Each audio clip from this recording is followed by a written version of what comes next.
Hey guys, কেমন আছো তোমরা সবাই? তো অনেক দিন পর আবার ভিডিও করলাম। তো এই ঘরটা আমাদের ভাঙা হয়েছে, আমাদের নতুন একটা ঘর দিচ্ছে, ওইদিকে তোমাদের অবশ্যই দেখাবো সেই ঘরটা। তো আমি এখন শুয়ে আছি আমাদের ভাঙা ঘরটাতে।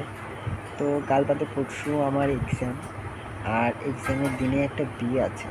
তো মনে মনে আমি ভাবছি যে আমি যদি বিয়ে বাড়ি গিয়ে খাই আর খাওয়া দাওয়া করে যদি আমার পেট খারাপ হয়ে যায়, আর পরের দিন যদি আমাকে পরীক্ষা দিতে যেতে হয়, তখন আমার অবস্থা কী? সেটা ভাবছি আর পড়ছি।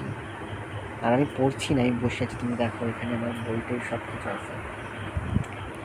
তো এটা ভেবে ভেবেই কি বলবো তোমাদের। তো দেখা যাক, খাওয়া দাওয়া করি। পেটের অবস্থা তো খুব ভালো না, আমার ভীষণ সমস্যা পেটে। তো দেখা যাক কী হয়। তোমরা ভালো থেকো, সুস্থ থেকো।